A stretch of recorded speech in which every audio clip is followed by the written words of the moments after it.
Captain Elena Vasquez rubbed her tired eyes as she stared at the control panel of the research vessel, Serenity's Edge.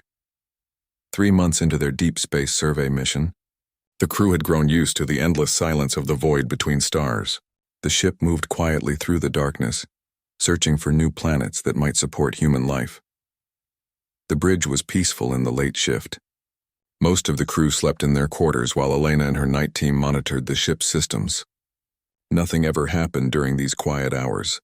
That was exactly how Elena liked it. The silence broke with a sharp beep from the communications console. Elena looked up, surprised. They were too far from human space to receive normal messages. The nearest colony was weeks away at maximum jump speed.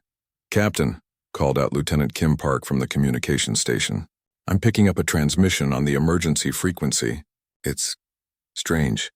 Elena pushed herself up from her chair and walked over to the console. The transmission was weak and filled with static, but she could hear something underneath the noise. It sounded like voices, but not human voices. "Can you clean it up?" Elena asked. Kim worked at her controls, adjusting filters and boosting the signal strength. Slowly, the static faded away. What came through the speakers made Elena's blood run cold. The voice was clearly alien, speaking in broken standard English. The tone was desperate, filled with fear and sadness. Elena had heard that kind of desperation before, during the worst moments of her military service. It was the sound of someone who had lost all hope. "Please, anyone, help us," the alien voice said. "They came to our world. The hegemony took everything, our children, our families. But worse, they took the small humans too." Elena felt her heart skip a beat. "Humans? What humans?" The message continued. "We are Cathara. We live on the 3rd planet of the Zeta system. The hegemony attacked us 6 days ago.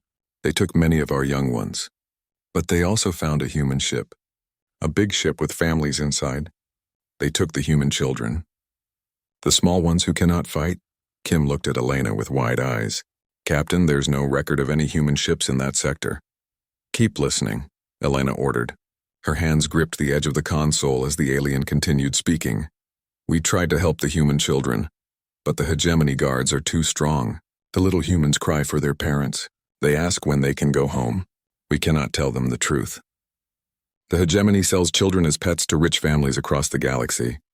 Elena's stomach turned. The very idea made her sick. She had seen enough evil in her years as a military officer, but this was something else entirely. These aliens had taken human children and planned to sell them like animals. "The human children are brave," the Cathara voice said. "Even the smallest ones try to protect the others. They share their food. They tell stories to stop the crying. But they are so young, so scared. Someone must help them. Please." The transmission included coordinates for the Zeta system. Elena quickly calculated the distance. It was far from human space in a region marked as unexplored on their star charts. "Captain," Kim said quietly, "what do we do?" Elena was already moving toward her command chair. "Get me a connection to Fleet Command. Priority Alpha encryption, and wake up the senior staff. Tell them to report to the briefing room in 10 minutes. As Kim worked to establish the communication link, Elena stared out at the stars. Somewhere out there, human children were being held prisoner by aliens who saw them as nothing more than exotic animals. The thought filled her with a cold rage that she hadn't felt since the war. The connection to Fleet Command took several minutes to establish across the vast distance. When Admiral Morrison's face appeared on the screen, Elena could see the man was tired. It was late in the Earth time zone, too. "Captain Vasquez," Morrison said, "this better be important. You're supposed to be on a survey mission, not calling home." "Admiral, we've intercepted an alien distress call. There are human children being held prisoner by something called the hegemony. They were taken from a colony ship in the Zeta system." Morrison's expression changed instantly. All traces of fatigue disappeared from his face. "Repeat that, Captain." Elena played the recording of the Cathara transmission. She watched Morrison's face grow darker with each word. When the message ended, the Admiral was quiet for a long moment. "Do we have any ships missing in that sector?" Morrison asked someone off-screen. Elena heard voices in the background, people checking records and databases. After a few minutes, someone answered. "Sir, the colony ship New Horizon left for the outer territories 3 weeks ago. They were carrying 200 families to establish a new settlement. We lost contact with them 5 days ago." We assumed it was just communication equipment failure. Morrison looked back at Elena. Captain, I'm sending you new orders. Proceed to the Zeta system immediately. Gather intelligence on the situation, but do not engage any hostile forces. Do you understand? Observe and report only. Yes, sir, Elena replied, though she could hear the frustration in her own voice. Captain, Morrison said, his voice softer now, if this is real, if there really are human children being held prisoner, then we will get them back. All of them. You have my word on that. The communication ended, leaving Elena alone with her thoughts. She had served in the military for 15 years. She had fought in 3 different wars, but this felt different. This was about children. Human children who had been taken from their families and were now scared and alone in the darkness of space. Elena called her senior staff to the briefing room. Her first officer, Commander Jake Torres, arrived first. He was followed by the chief engineer, the medical officer, and the head of security. Elena played the alien transmission for all of them. The reaction was immediate and angry. Commander Torres slammed his fist on the table. The chief engineer started cursing in 3 different languages. Even the usually calm medical officer looked ready for a fight. How far to the Zeta system? Elena asked the navigation officer. 18 hours at maximum jump speed, Captain. Then that's what we're doing. Torres, I want all systems at peak efficiency. If we run into trouble, I want to be ready for anything. Captain, the security chief said, what if this is a trap? What if these aliens are lying to draw us into hegemony space? Elena had considered that possibility, but she had heard something in the Cathera voice that couldn't be faked. Real fear, real sadness, real desperation. Then we'll deal with that when it happens, she said, but I'm not going to ignore the possibility that human children need our help. The meeting ended quickly. Everyone had work to do. Elena returned to the bridge and watched the stars change as the ship turned toward the Zeta system. Somewhere ahead of them, children were waiting for rescue. Children who probably thought they had been forgotten, but they were wrong. Humanity never forgot its own, and very soon the aliens who had taken these children were going to learn exactly what that meant. The Serenity's Edge jumped into hyperspace, racing toward a confrontation that would change everything. Behind them, Elena's message to Fleet Command was already speeding toward Earth. Soon the entire human military would know what had happened, and then the real response would begin.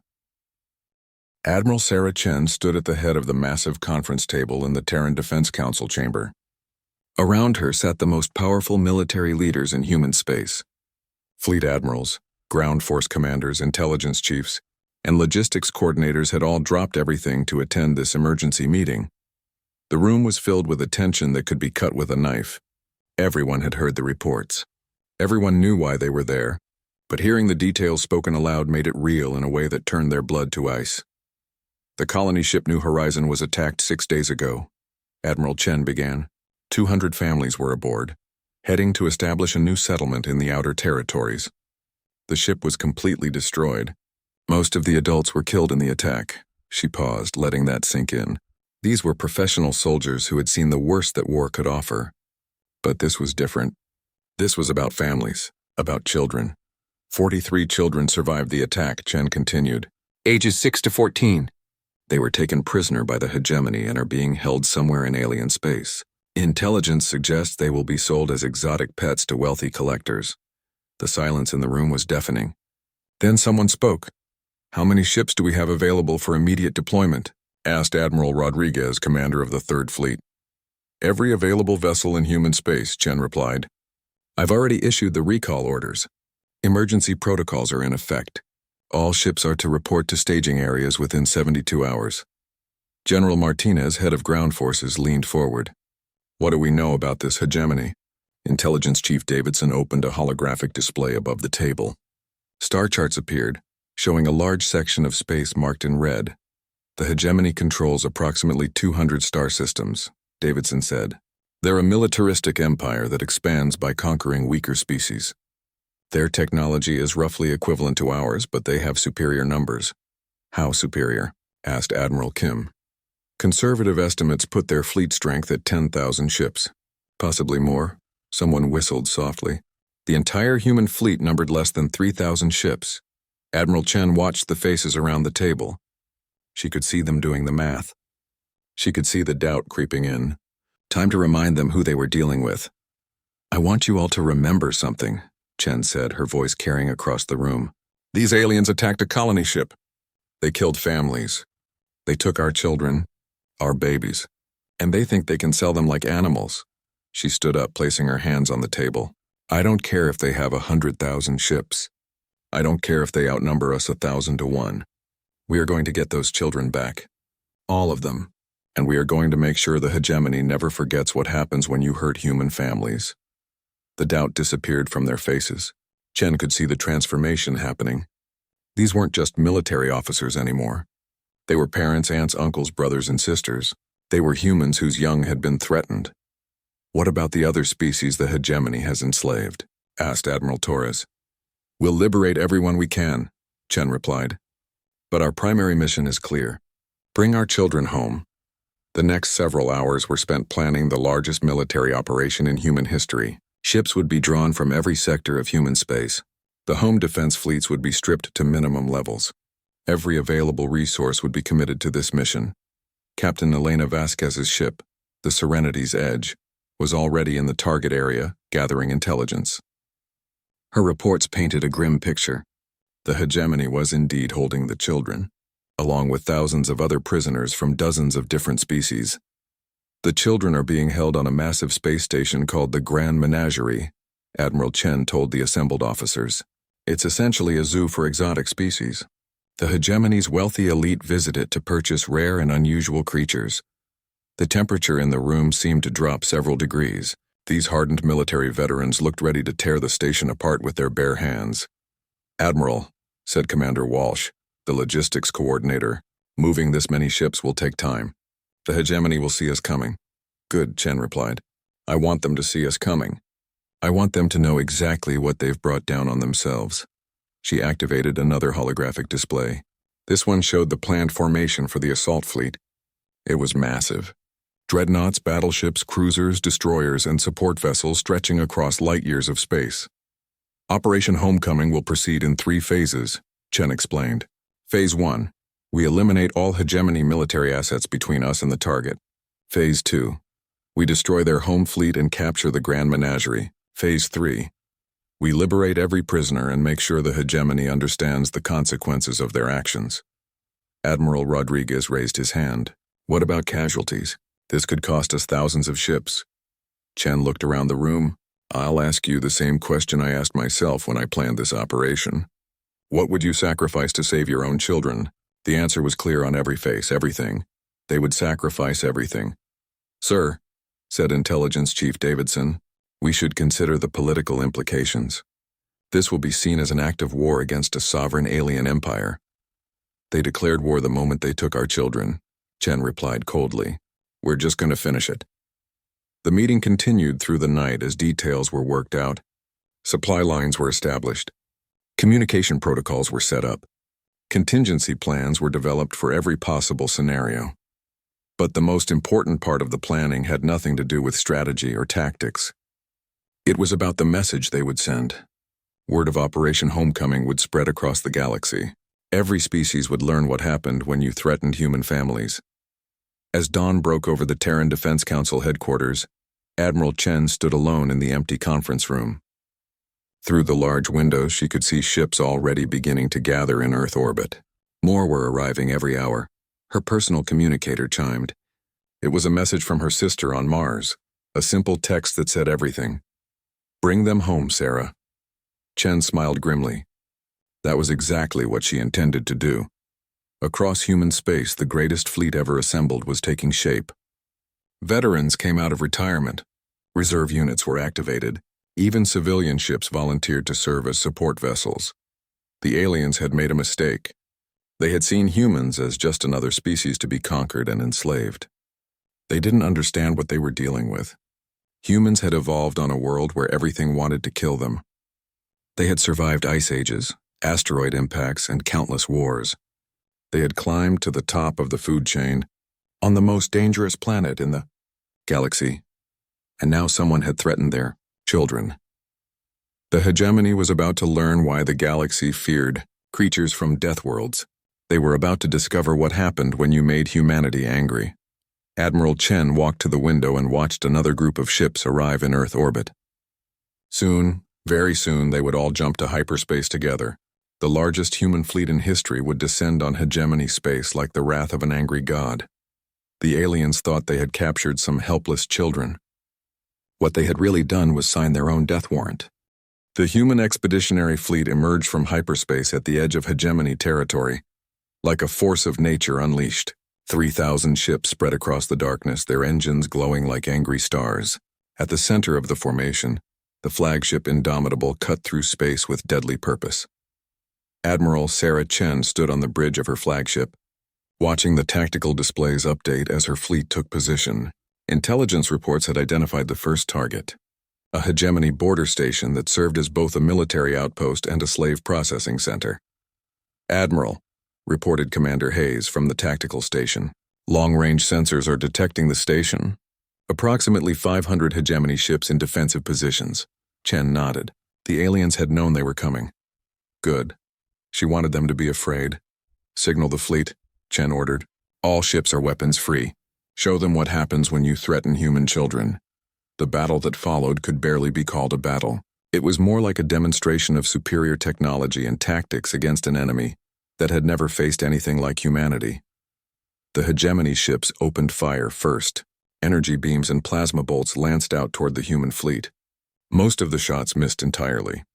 The few that connected splashed harmlessly against human shields that had been designed to withstand the crushing pressures of Earth's deep oceans. The human response was swift and devastating. Kinetic kill vehicles launched from the dreadnoughts crossed the distance in seconds.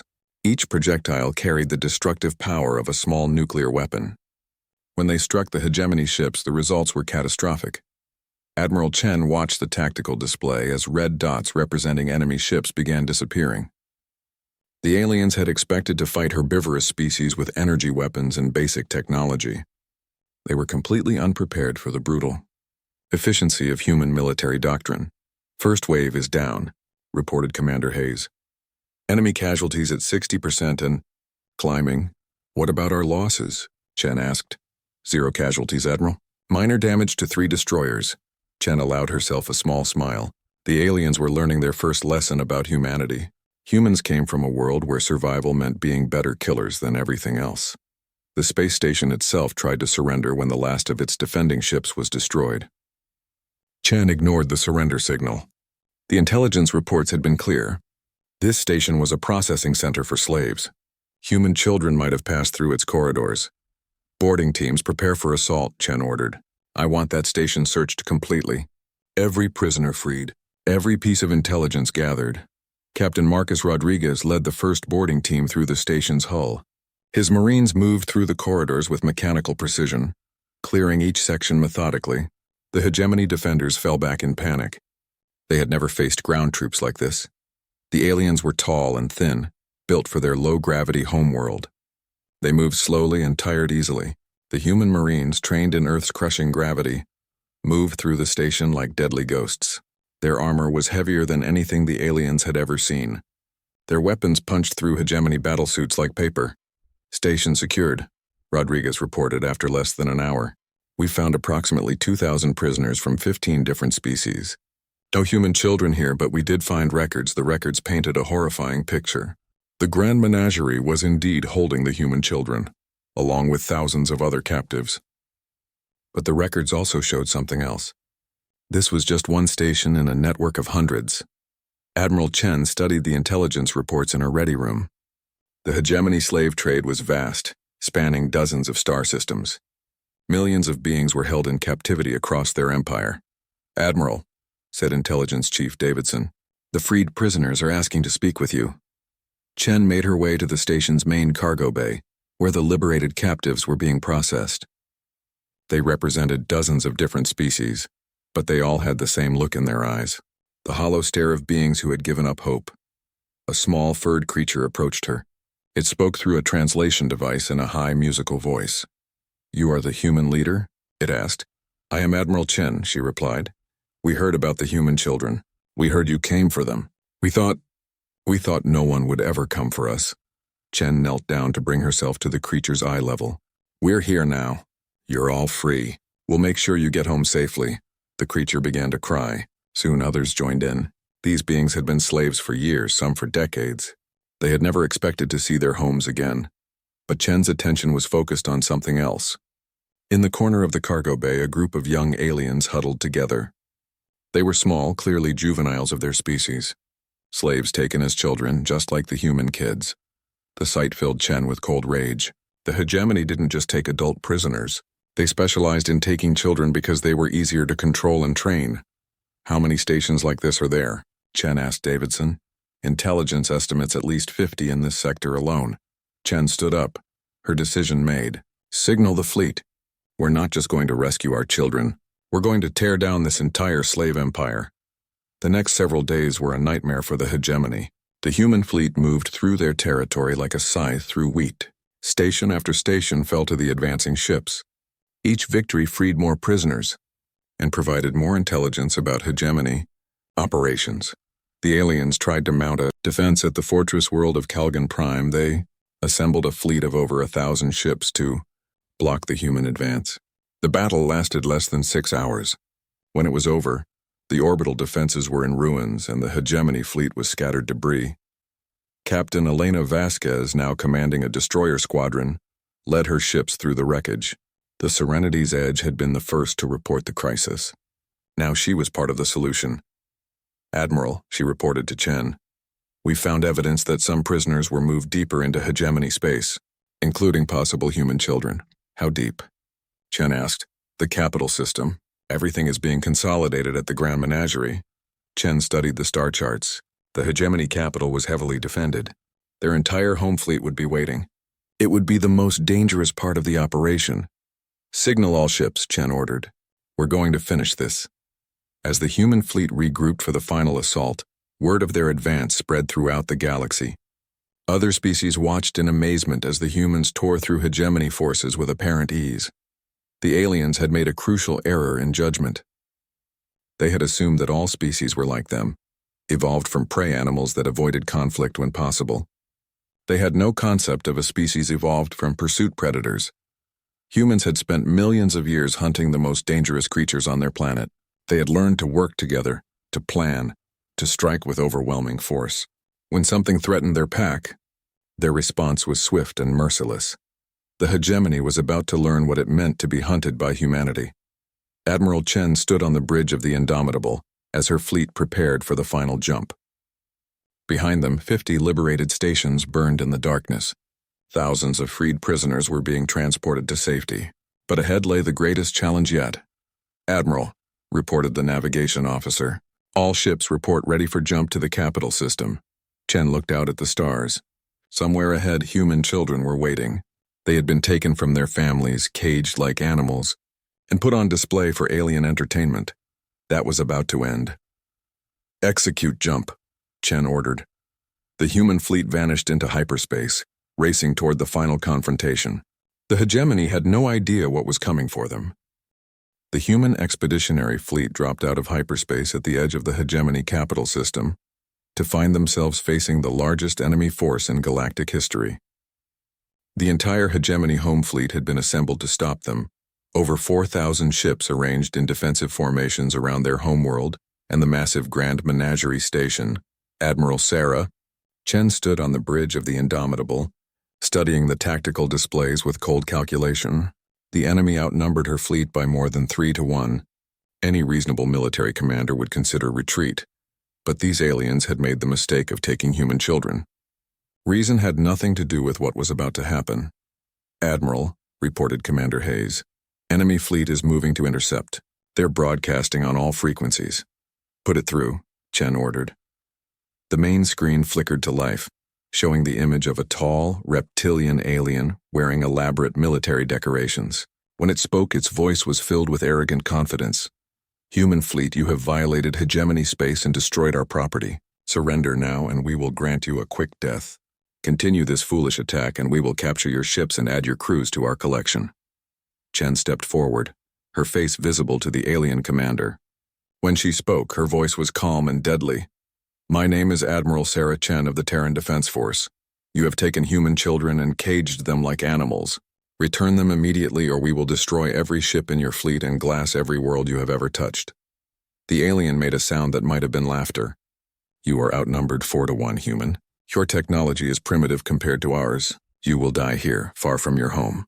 Chen smiled, and there was nothing pleasant about it. You're about to learn why the galaxy fears species from Deathworlds. The alien cut the transmission, probably thinking the humans were bluffing. They would learn the truth soon enough. All ships, Chen broadcast to her fleet. Weapons free. Show them what happens when you threaten our children. The battle began with the hegemony fleet launching a massive barrage of energy weapons. Thousands of plasma bolts and particle beams lanced across space toward the human ships. The display was impressive, filling space with deadly light. Most of the shots missed completely. The hegemony had been fighting slow, herbivorous species for so long that they had forgotten how to target fast-moving enemies. The few hits that connected were absorbed by human shields without causing significant damage. The human response was entirely different. Instead of flashy energy weapons, they used kinetic kill vehicles launched from magnetic accelerators. Each projectile was a simple piece of metal, moving at a significant fraction of light speed. When they hit their targets, the results were devastating. The first wave of human fire tore through the hegemony formation like it was made of paper. Ships that had seemed mighty and intimidating simply disintegrated under the kinetic impact. Entire squadrons vanished in seconds. First salvo impact, reported Commander Hayes. Enemy casualties at 20% and rising. Admiral Chen watched the tactical display with satisfaction. The hegemony ships were built for show as much as function. They were large and impressive, designed to intimidate primitive species. But they were poorly armored and had weak structural integrity. Human ships, by contrast, were built to survive the crushing depths of Earth's oceans and the violent storms of Deathworld environments. They were compact, heavily armored, and designed for maximum survivability. The hegemony commander tried to adapt his tactics, ordering his ships to close range where their energy weapons would be more effective. It was the worst possible decision he could have made. As the alien ships moved closer, the human fleet demonstrated another advantage. Human pilots were trained to fight in three-dimensional space, using complex maneuvers developed during battles in asteroid fields and planetary ring systems. The hegemony ships, used to fighting in simple line formations, found themselves completely outmaneuvered. Captain Marcus Rodriguez, commanding the heavy cruiser Retribution, led a squadron of destroyers through the heart of the enemy formation. His ships moved like wolves through a flock of sheep, striking fast and hard before disappearing into the chaos. Target their command ships, Rodriguez ordered his squadron. Cut off their coordination. The human ships dove toward the largest hegemony vessels, dodging energy fire with impossible agility. When they reached optimal range, they unleashed concentrated fire on the enemy command structure. Bridge sections exploded, communication arrays were destroyed, and command ships went dark one after another. Without central coordination, the hegemony fleet began to fall apart. Individual ships tried to fight, but they had no experience with the kind of brutal, efficient warfare that humans had perfected. Enemy fleet cohesion is breaking down, reported Commander Hayes. Multiple ships are attempting to retreat. Don't let them escape, Chen ordered. I want every ship that participated in this slave trade destroyed. The human fleet spread out, hunting down fleeing hegemony vessels with methodical precision. The aliens had superior numbers, but they had never faced an enemy like this. They were used to fighting species that avoided conflict, that preferred negotiation to battle. Humans were the opposite. They were pursuit predators who had evolved to hunt down and kill the most dangerous creatures on their planet. Once they decided something was prey, they never stopped hunting until the target was dead. The battle raged for hours, but the outcome was never in doubt. Ship after ship fell to human weapons. The space around the hegemony homeworld became a graveyard of twisted metal and cooling plasma. Admiral Chen watched the tactical display as the last organized resistance collapsed. Thousands of enemy ships had been destroyed. Her own fleet had lost less than 50 vessels. Admiral, reported the communications officer, the Grand Menagerie Station is requesting permission to surrender. Chen considered the request for exactly 1 second. Denied. Prepare boarding teams for assault. I want every prisoner on that station freed. The Grand Menagerie was a massive structure larger than most space stations. It orbited the hegemony homeworld like a small moon, its surface covered with observation domes and luxury facilities. This was where the alien elite came to view their collection of exotic creatures. As the human fleet approached the station, its defenders tried one last desperate attack. The station's defensive systems opened fire with everything they had. Energy weapons, missile launchers, and particle cannons all fired at once. The human ships absorbed the attack without slowing down. Their shields, designed to survive the radiation storms of Deathworld systems, easily handled the station's weapons. They closed a boarding range and began cutting through the hull with precision. "Boarding teams are away," reported Commander Hayes. "First wave is inside the station." Chen nodded. Soon, very soon, they would have the children back, and then the real reckoning would begin. The space around the hegemony capital was littered with the wreckage of their once mighty fleet. The aliens who had thought themselves masters of the galaxy lay broken and defeated. They had learned the hardest lesson possible about threatening human families. Admiral Chen broadcast a message on all frequencies, intended for every species in the galaxy. "This is what happens when you cage our children. Remember it well. The liberation of the Grand Menagerie was about to begin." Captain Marcus Rodriguez led the first boarding team through the breach in the Grand Menagerie's hull. His Marines moved through the station's corridors with weapons ready, expecting fierce resistance. What they found instead was chaos and terror. The hegemony guards had abandoned their posts and fled deeper into the station. Alarms wailed throughout the massive structure. Emergency lights flashed red, casting strange shadows on the walls. The station's alien staff ran in panic, clearly having never expected their sanctuary to be breached. "Section Alpha clear," Rodriguez reported into his communicator, moving to the prisoner containment areas. The Grand Menagerie was designed like a twisted version of a zoo.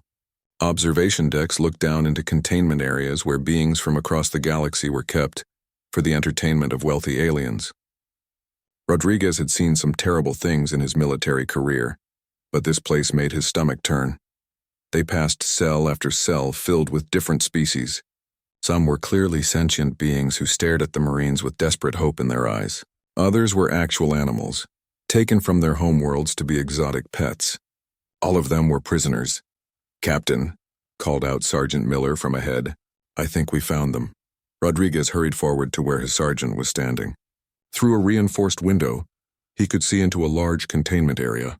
Inside were dozens of small figures in human clothing. The children. Rodriguez felt his heart skip a beat. There they were, the kids who had been taken from the colony ship New Horizon. They looked scared and tired, but they were alive. And from what he could see, they were taking care of each other. "Breach the door," Rodriguez ordered. The Marines used cutting tools to slice through the reinforced barrier. As soon as the door opened, Rodriguez stepped inside, removing his helmet so the children could see his human face. "Kids," he called out gently, "my name is Captain Rodriguez. We're here to take you home." The reaction was immediate. The younger children began crying and ran toward the Marines. The older ones followed more cautiously, as if they couldn't quite believe rescue had finally come. A boy who looked about 12 years old stepped forward. He was clearly trying to be brave, but Rodriguez could see the relief in his eyes. "Are you really human?" the boy asked.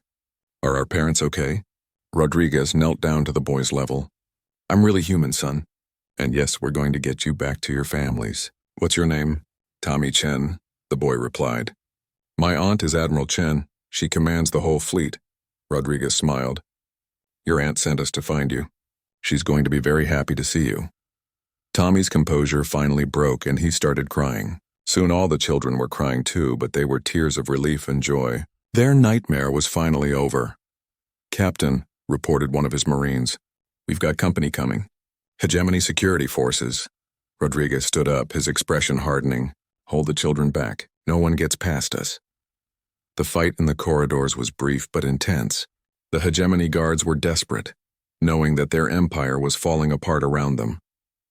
But they were facing human Marines who had just seen caged children. The outcome was never in doubt.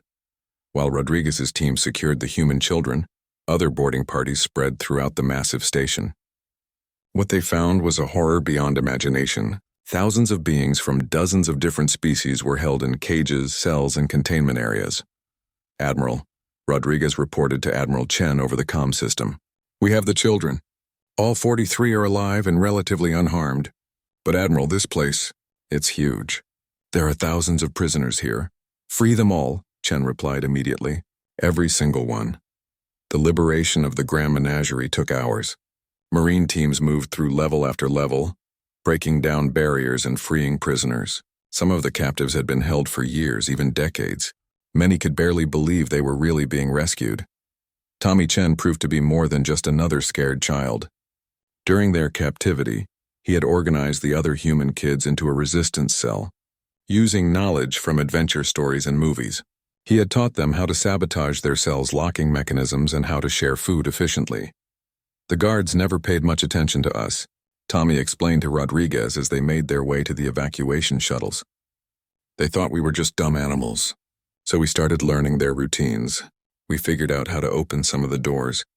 We even helped some of the other prisoners escape their cells.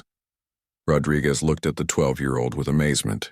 Even in captivity, even when they thought no one was coming for them, these children had never given up. They had found ways to fight back and help others. The reunion between Admiral Chen and her nephew was emotional. The tough military commander broke down in tears when she saw Tommy step off the evacuation shuttle. She hugged him tightly, not caring that her entire command staff was watching. "I told you someone would come for us," Tommy said quietly.